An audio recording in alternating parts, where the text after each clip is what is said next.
अंतिम निर्देश। वर्तमान स्वामी के शासन में हम से विराजते हैं और उनकी पावन पीयूष देशना हम सभी के लिए परम उपकारी है। अनादिकाल से हमारी आत्मा जो जन्म, जरा और मृत्यु रूपी रोग लगे, उन रोगों का उपशमन करने वाली कोई परम औषधि है तो वह एकमात्र यह जिनवाणी। भव्यात्माओं, आज तक इस जीव ने किया क्या? कई भव, कई पर्याय, पता नहीं कितना समय बीत गया, पर जीव को विवेक ही नहीं कि मैंने क्या किया और क्यों किया।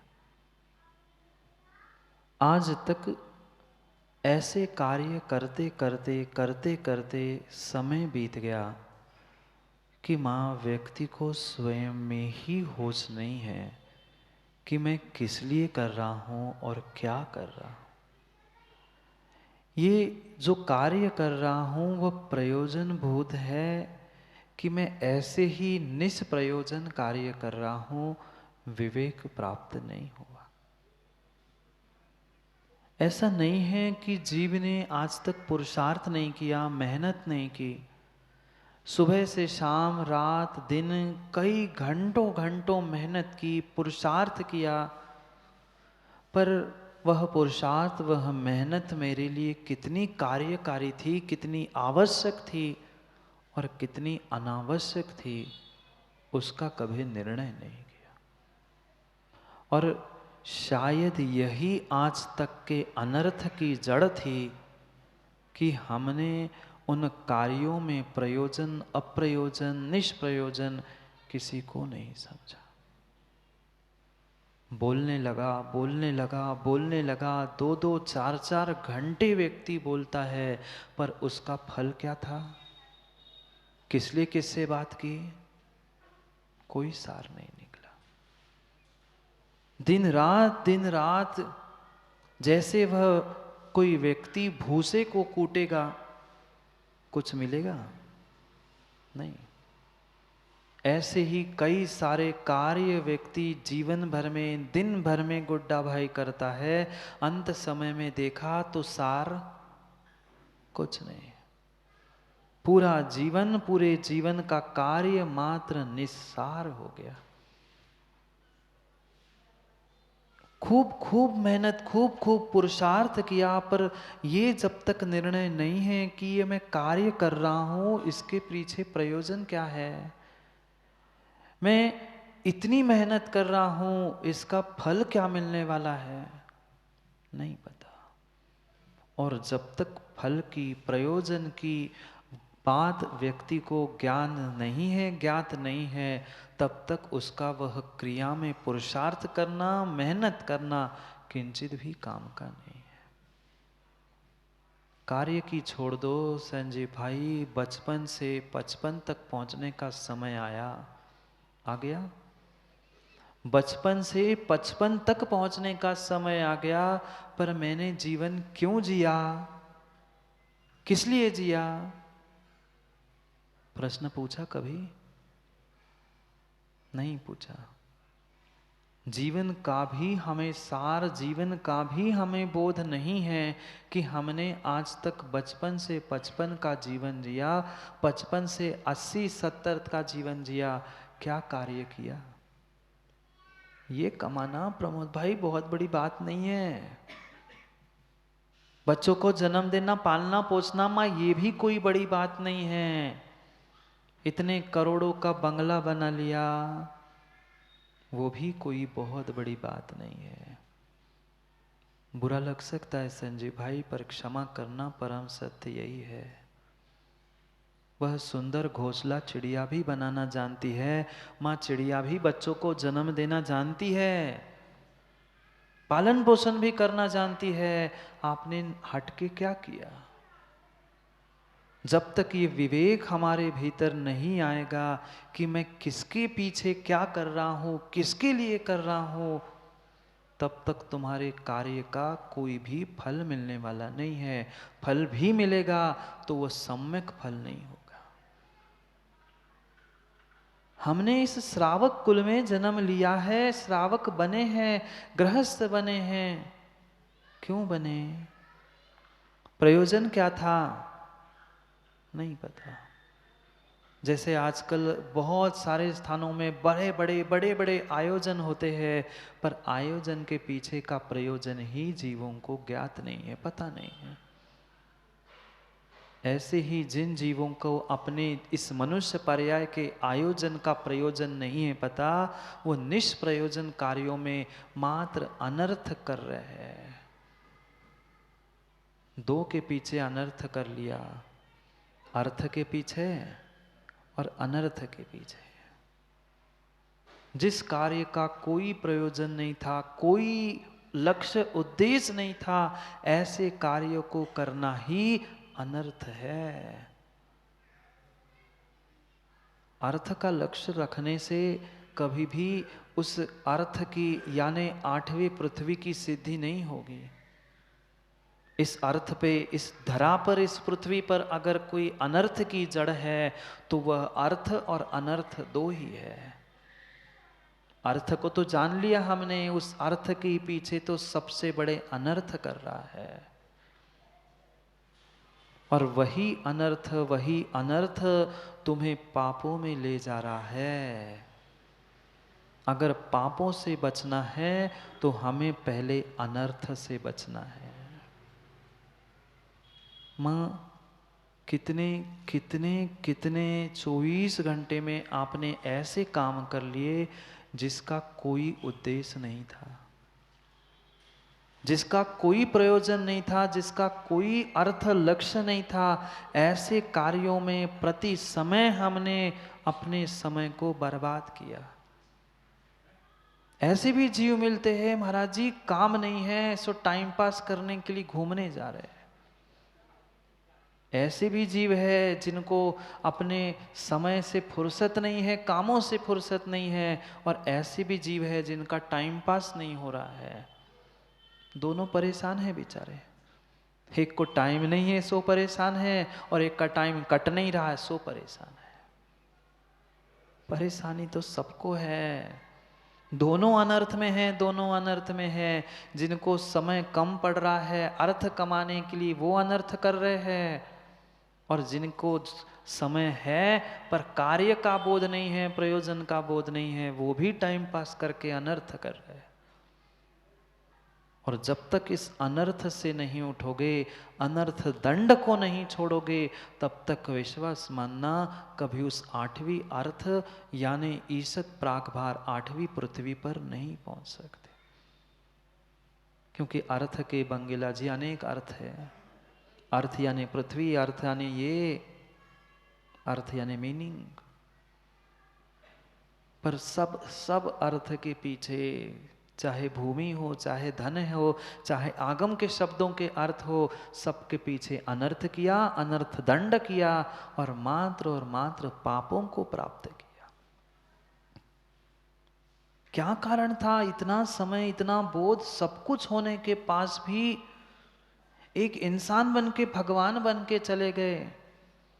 क्या राजेश जी तीर्थंकर के काल में दिन में 25 घंटे 50 घंटे होते थे? नहीं होते। मात्र इतना ही समय, इतने ही घंटे, इतने ही मिनट, सब कुछ यही था।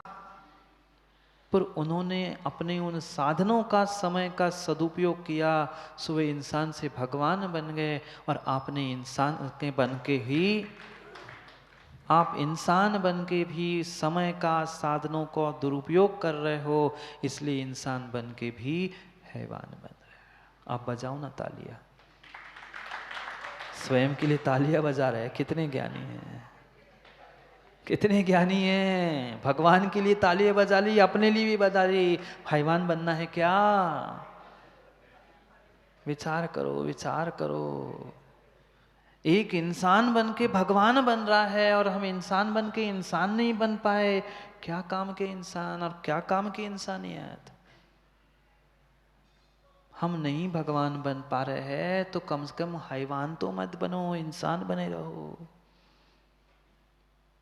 नरकों में दूसरों को दुख देने वाले वे ही हैवान बनते हैं जो आज इस धरा पर दूसरों को कष्ट दे रहे हैं अनर्थ रूप से। हंसी में मजाक में एक दूसरे के किसी को मार रहे, किसी को पीट रहे, किसी को धमका रहे हैं, वे परिपूर्ण रूप से नरकों में जाकर नारकी हैवान बनने वाले हैं। क्योंकि उनको पता ही नहीं है, हम तो हंसी हंसी में कर रहे हैं महाराज जी, हम तो मजाक में उसको मार रहे थे, पीट रहे थे।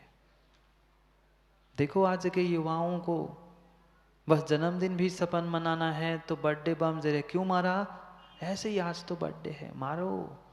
आज तुम मार रहे हो, कल नरकों में वही तुम्हें मारने आएगा, पीटने आएगा। आज हमें उस अनर्थ दंड व्रत के बारे में समझना है। कल उन 7 शील व्रतों के विषय में हमने समझना प्रारंभ किया था।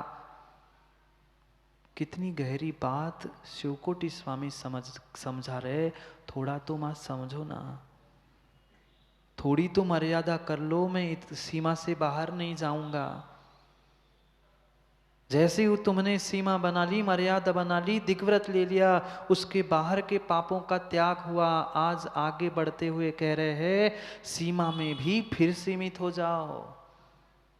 जो तुमने जीवन भर के लिए अपनी गमनागमन की मर्यादा बना के रखी थी, उस क्षेत्र के भीतर भी स्थूल पापों को, निष्प्रयोजन पापों को छोड़ दो। आचार्य भगवंत कितने कितने हमारे विवेकी थे।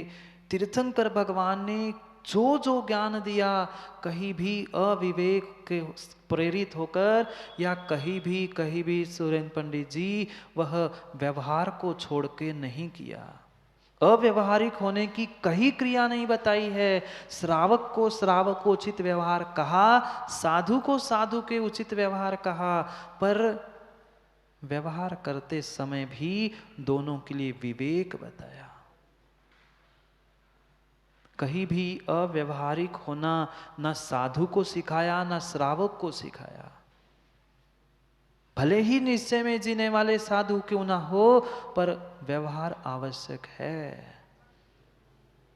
ऐसे ही श्रावकों के लिए भी कह रहे हो, पता है तुम श्रावक हो, पूर्ण रूप से पाप नहीं छोड़ सकते, जब तक घर गृहस्थी है तब तक किसी ना किसी प्रकार से आपको वह पाप हिंसा का दोष लगेगा, पर इतना लग रहा है इतना तो कर लो, इतना लग रहा है इतना कर लो, कुछ कुछ तो घटा दो। हम पाप नहीं घटा रहे, हम अपनी कसायों को नहीं घटा रहे हैं।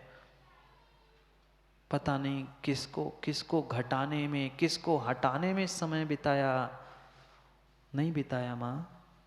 16 स्वयं ने पहना और दूसरों को हट हट हट, मैं 16 में हटो हटो।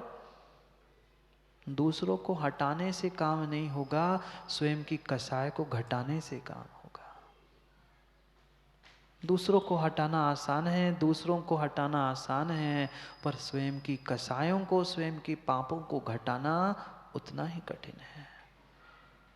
आचार्य भगवंत कह रहे तुमने सीमा कर ली, दिग्व्रत कर लिया, ठीक है, अब सीमा में भी पुनः अपने पापों को घटाओ ना, कषायों को घटाओ ना। कितनी कितनी कितनी हमने आज तक माताओं विखताओं को प्राप्त किया। चोर कथा, स्त्री कथा, भोजन कथा, मात्र और मात्र इन विकताओं में ही मंदिर का भी समय, बैठे भगवान के सामने पूजा चल रही है और धीरे से पूछ रहे हैं कल त्योहार है बहन, का बना रही, हो गई रेसिपी शुरू। ये अनर्थ दंड है, अनर्थ दंड है। मां मंदिर की चटाई पे बैठकर अगर आप ऐसा अनर्गल वार्ता कर रहे हो तो क्या पुण्य मिलेगा? ये मात्र देव शास्त्र गुरु की आराधना, जिनवाणी सुनना, तत्व चर्चा करना, मात्र इतने लिए ये व्यवस्था बनाई है मंदिर की, प्रवचन आदि की, और इसका आपने अन्य प्रकार से प्रयोग किया, आपने अनर्थ दंड तो किया, साथ साथ आपने निर्माल्य का भी सेवन किया। बहुत गहरी बातें आचार्य भगवंतों ने लिखी है, अभी ज्ञान नहीं है वहां तक पहुंचने का। इसलिए सब कुछ करते हुए भी जीवन में व्यक्ति को कुछ भी प्राप्त नहीं हो पा रहा। 5 प्रकार के उस अनर्थ दंड की व्याख्या आज हमें समझनी है। अनर्थ यानी उपकार जहां नहीं हो रहा है किसी का, न स्वयं का न दूसरे का, ऐसा मेरा जो भी कार्य है वह अनर्थ दंड है, अनर्थ है, बिना आवश्यकता बिना प्रयोजन का है। ऐसे स्वयं विवेक से विचार करें, हमने आज तक कितने निष्प्रयोजन कार्य किए। मुंह चलाना तो मां बहुत ही आसान बात है, कब मुंह चलता है कब बंद होता है स्वयं को ही भान नहीं है। जिनवाणी सुनने बैठे, पूजा कर रहे हैं, फिर भी बातें चल रही है, बातें चल रही, बातें चल रही है, ये अनर्थ दंड है, ये प्रमाद चल रहा है, प्रमाद चल रहा है। प्रयोजन क्या था? हम तो स्वाध्याय पूजा करने सुनने के लिए पहुंचे थे, पर पूरी पूरी पूरी बातें और पूरी गप्पे कहाँ करनी?